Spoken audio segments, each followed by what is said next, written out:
break! Honestly, Paimon was gone for like 2 seconds and then she comes back and finds you both unconscious? Oh, you scared Paimon half to death! You're both okay, right? What does it look like?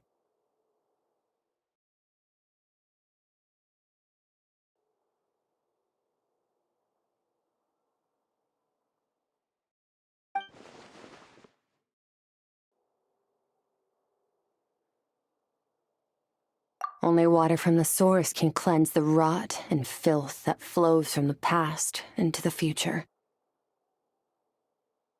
I taught you to incorporate the experiences from your journey into how you fight.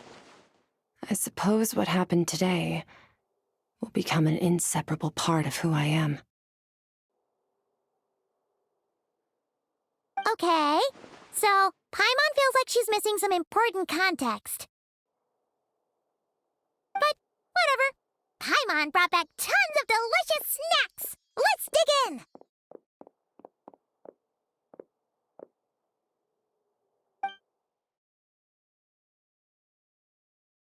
All right.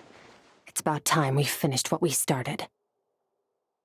We're gonna deal with this thief for good, right? This time, I'm not going to tell you to hold back. But having digested even more power in the meantime, he's going to be tougher than before. The good news is, we have no reason to pull our punches this time. So, let's go. Same place as last time.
form the all-devouring narwhal changed into?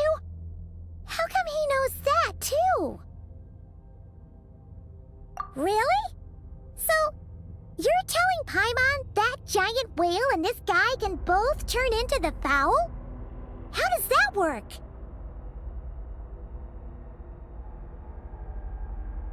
It's a subconscious instinct. Any intelligent being who longs for his level of strength is bound to mimic his appearance. It's a natural response after encountering someone as powerful as Master. To them, he represents ultimate power. We know the person before us has encountered Master, and we know he stole a portion of my power. So it's not surprising that he would assume this form. Okay. Oh, the closer Paimon looks, the more intimidating it gets.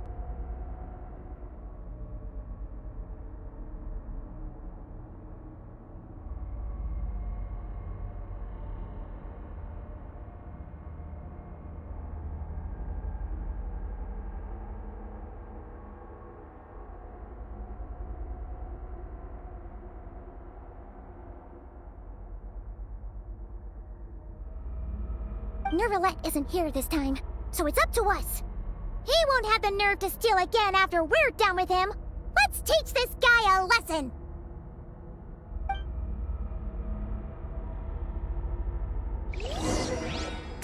Eternal. Into the void! Everlasting. Bombs away! Ha!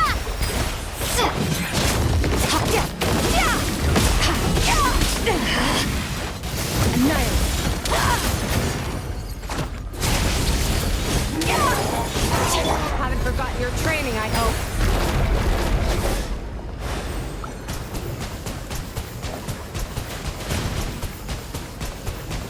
Go!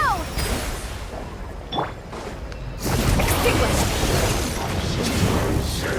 Mine to wield. Once more.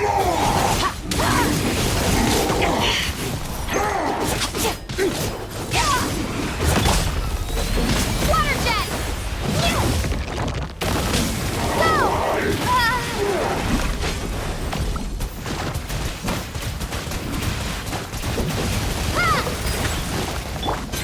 Surge! Power!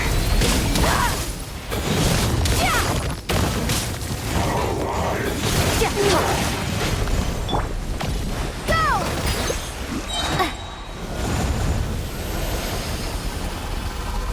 Wipe out!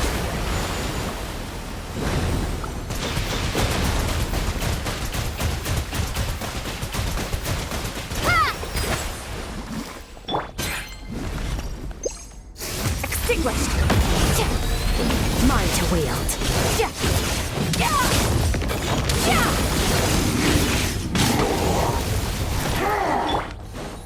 Water jet!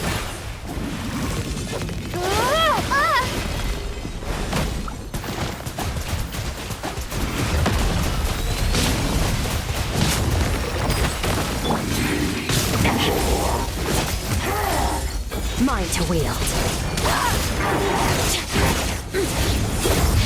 Beyond this world.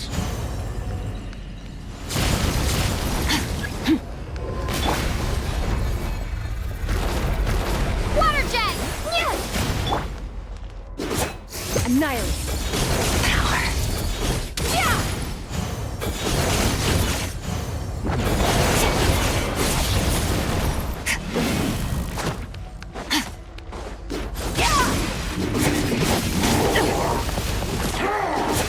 Extinguished. Hot power. Keep going.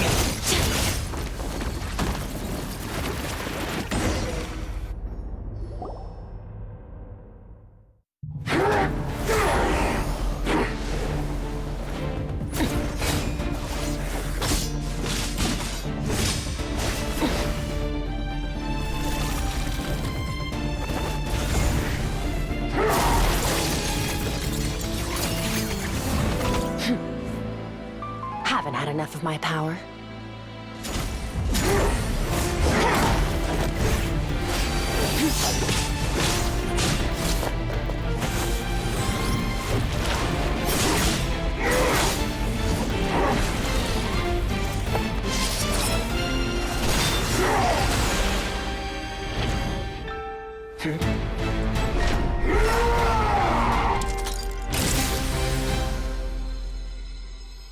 Well then, let's see how much more of this power you can handle.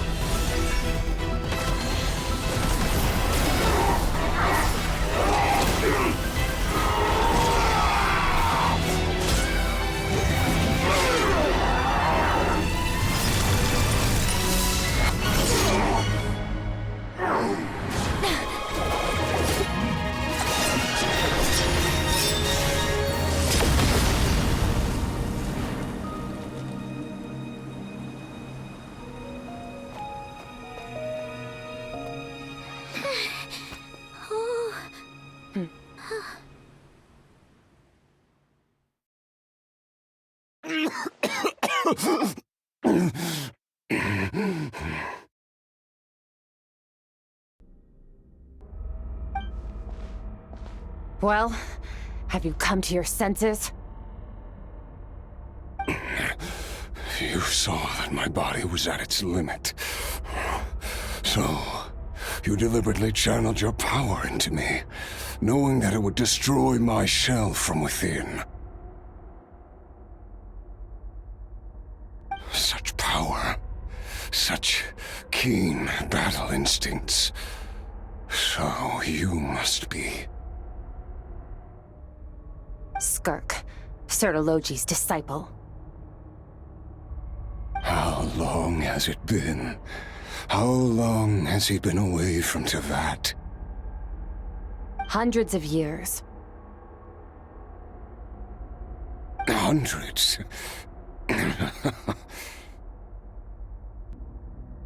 Sorry, it's a lot to take in. I should introduce myself. I am Skafnungar, a friend of your master and one of his followers. This is the first time I've heard your name, Skirk. But hundreds of years ago, I knew you existed. And I knew you would come here. Hundreds of years ago? Sounds like you and Master have quite the history. Care to tell us about it? Of course. Might as well take advantage of a clear head while I can. The story starts a long, long time ago. I was born into a noble family in Conria. As the eldest son, I was set to inherit our title. But I contracted an incurable illness as a child, and everyone gave up on me. I trained the sword harder than anyone else, defeated all of my peers. But it was all in vain. When other people looked at me, all I saw in their eyes was pity or a strange glee in my misfortune. Even my parents were just waiting for me to die. Over time, my heart hardened, and I became aimless. That was the point where I met your master, Sertologi. We were similar in age, but different in background. He was born in prison, the son of criminals who had been sentenced to death. He spent his childhood wandering the streets, facing more criticism than the literary works in the Universitas Magistrorum. Yet, he always wore a smile on his face, as if kindness and malice were one and the same, and he could not see the difference. I still remember what he said to me when we first met. You need to fight to survive. Even if it's a losing battle, it should light a fire under you. How can you sit back like this and go down without a fight? That does sound like something he would say. He was the first to acknowledge that I was worth something, and he inspired me to keep going. When we sparred together, it was the first time I'd actually felt the thrill of combat. When I was 10, he stole forbidden research materials and managed to cure my illness. It was like there was nothing in this world he couldn't accomplish. When it came to the human form, he was always intent on pushing the boundaries of possibility. But somewhere along the way, I fell behind. My talents were nothing compared to his, and at some point, I realized he had pulled so far ahead, I was too embarrassed to even ask him to spar. After his grand endeavor was successful, he sought me out and said to me, "This planet no longer holds anything of interest to me, so I'm leaving. But first, I have an offer. I can use a power I have just refined to break the curse of immortality for you. Your death was once what we worked so hard to prevent. But the immortality you now face is a different kind of pain altogether." I'll pass. Immortality doesn't sound so bad to me. Since I can't die, it means I have an infinite amount of time to get stronger. Maybe I'll finally catch up to you one day, and we can spar like we used to. Are you sure? I cannot say when I will return. Your body, or rather, your soul, might not be able to withstand this curse. All I can do is try. After all, a wise man once told me, people need to fight for their own survival. Wise indeed. Nevertheless, if you grow weary of the pain of immortality, and wish to experience a good sparring match before you wither away, seek out my disciple. Disciple? Never thought I'd hear that word coming from you. Nor I, but Vedifenir said I was destined to find a disciple out there in the universe, and bring her to Tibet. You know as well as I, Vedifenir's prophecies are never wrong. Huh. Well, now I'm curious about who this disciple of yours will be. All Vedifenir said was that one day, the stars shall bow in her honor. Sounds pretty impressive. Of course. Only the most outstanding people would have the right to become my disciple. Still self-assured as ever, I see. But you're not wrong. I'll be leaving then. Oh, and if you are serious about getting stronger, I left you a little gift in the primordial sea.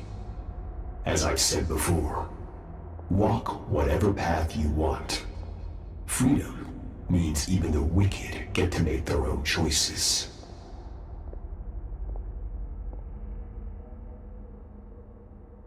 Waiting for me in the primordial sea was the all-devouring narwhal, already beaten into submission by Sertologi.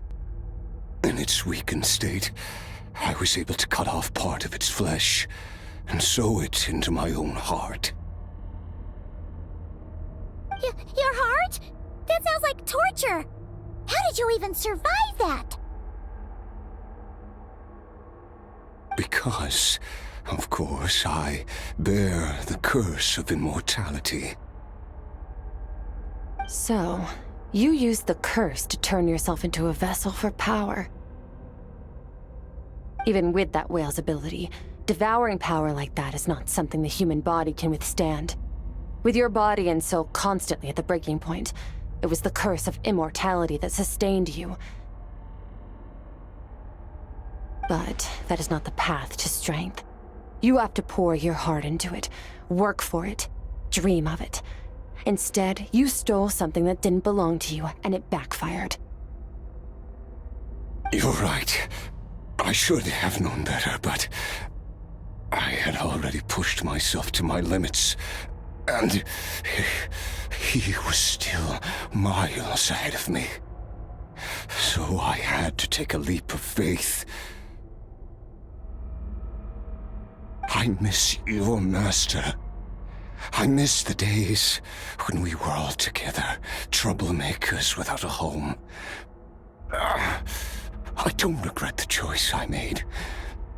But if you'll allow it, I do want to apologize. To both of you. After the beating we just gave you, I think we can call it even. You're an interesting one as well. Sertologi's disciple. That's a lot to live up to. It can't have been an easy experience. I know what he's like. He rules with an iron fist, using despair and fear to force you to catch up to him, all the while standing ever out of reach. We're like mountain climbers in the dark, never knowing how much higher we have to climb, or when we will see the sun again. True. But I made up my mind long ago. No matter how dark it gets, I will not give in to despair. I will overcome it. Besides, after hearing your story, I suspect what Master really wants is not a battle that demands his full strength, but rather a defeat without regrets. Oh? Since you're his friend, you must have some things in common. First time we came here, when you stabbed me through the fog and stole my power, I felt no emotion coming from that spike. But when you had to devote all your strength fighting me just now, I could feel joy and passion emanating from your blade. It was the joy of a researcher discovering the truth of the world, the joy of an artist uncovering a temple of wonders. Interesting. I'm certain I didn't express those emotions outright. Yet you were able to read them from my blade, like a glimpse into my inner world. You're right. That battle brought me an unbridled sense of joy, and my defeat brings me no regret whatsoever. Exactly. I think Master also craves a battle like that.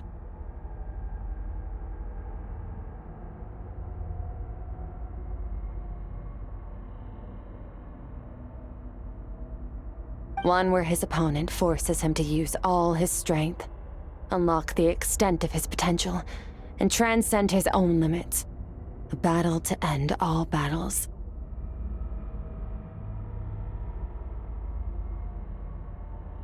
After which, all can come to an end, including, perhaps, his life.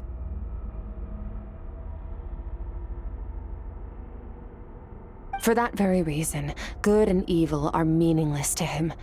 He has one purpose, one goal: to complete himself.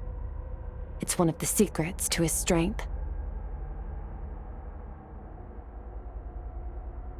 Perhaps you're right. Perhaps that is his goal. What a battle that would be. Oh, to witness such a...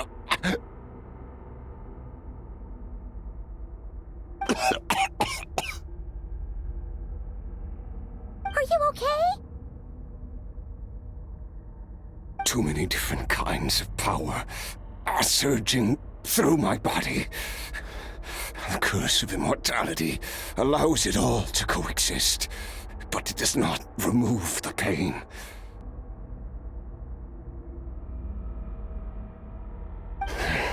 I won't be able to hold on to my sanity for much longer. What a shame. I would have loved to witness that battle.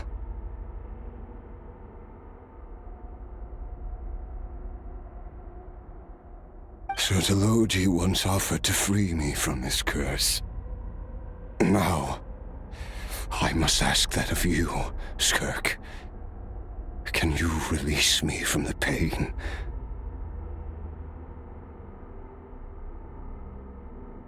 I can, but not through death, if that's what you were hoping for.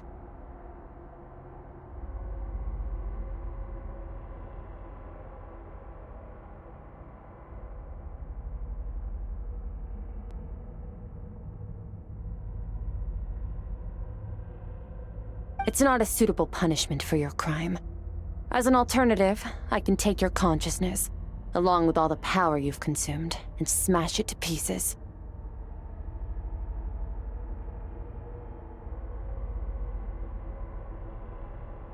The impurities will dissipate, and under the curse of immortality, your mind and body will regenerate. When that process is complete, you will be back to who you were before, no longer tortured by powers you can't control. But it will be a time-consuming and painful process. The decision is yours to make.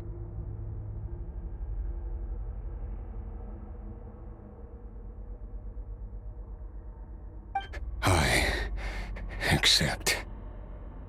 And who knows? Perhaps I'll wake up in time to witness your great battle with Sir Delogi.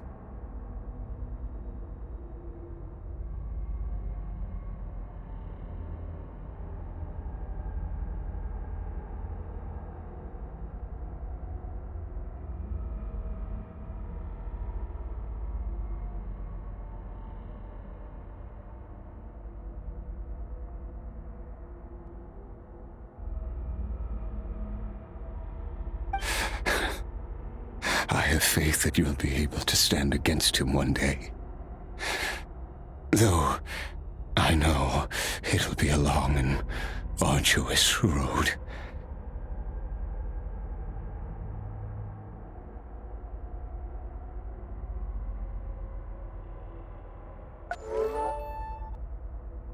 If we are climbers in the dark, it appears the dawn has finally broken for me.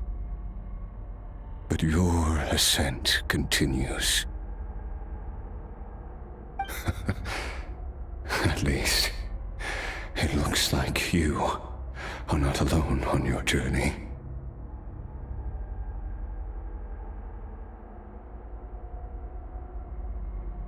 I will reach the top of this mountain, no matter what it takes. And you, Skofnungur, will be my witness at the end of all things.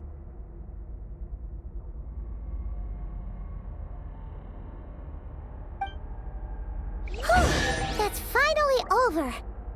Let's get out of here. Huh! At least we don't have to make a mad dash for the exit like last time.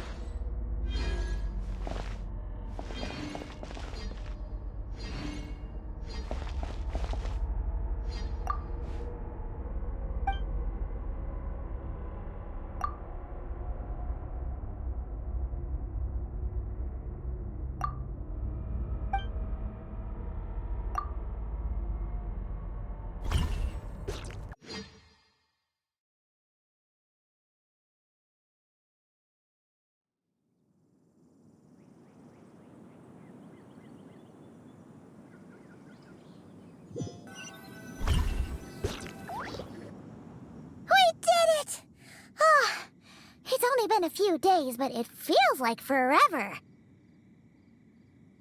Once again, we've proved there's nothing we can't overcome. We're just that awesome. Wow, you sound even more confident than usual. Guess you really have become stronger. Today sure went by fast. It's night already. Oh wait, that reminds Paimon. The stars you mentioned, the ones that died out, are they back now? Yes. The power Skafnungur stole has been returned. So, the stars have regained their light. Great! Huh, it's crazy that you even noticed their light was gone. There are so many stars in the sky. If a few disappeared, Paimon definitely wouldn't be able to tell. I suppose it's because I have gazed upon this sky for centuries. The false stars, hanging in the meticulously planned sky, glittering with rotten light. It's not real, and yet, it is for that very reason that I can look upon it and enjoy the momentary peace it brings. Even the most beautiful of bubbles has to burst. We will return to the real universe one day, whether of our own volition or not. Time marches ever forward. Even the innocent and naive will taste life's bitterness. Yet through hardship, we grow until we learn to seize the sands of time for ourselves and uncover our true strength.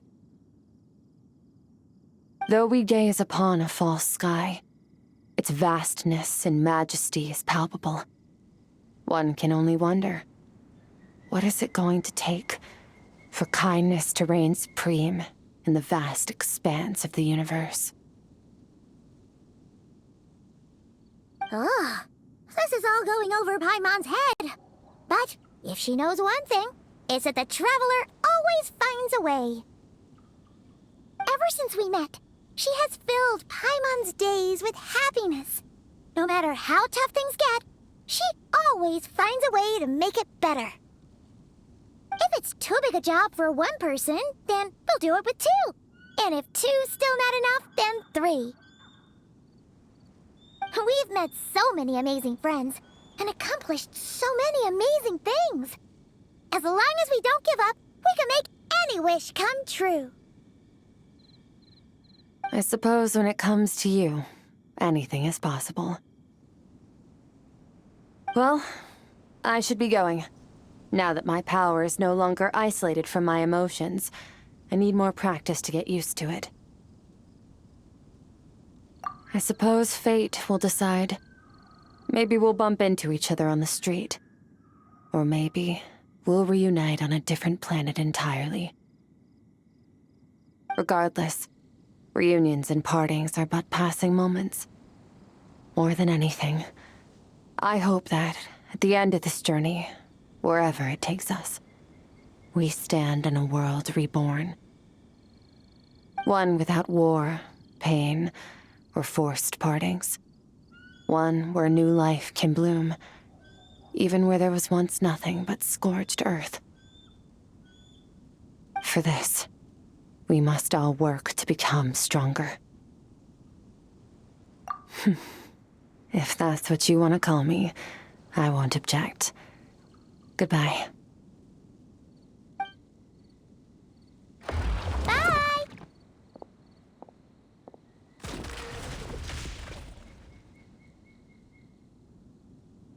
Is it just Paimon, or is she being nicer than before? We definitely count as friends after all that, don't you think?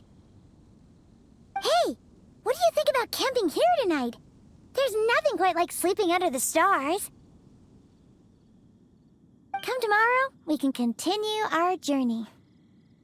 Oh, and since Paimon treated you to that super nice meal at Wanmin Restaurant, it's about time you returned the favor.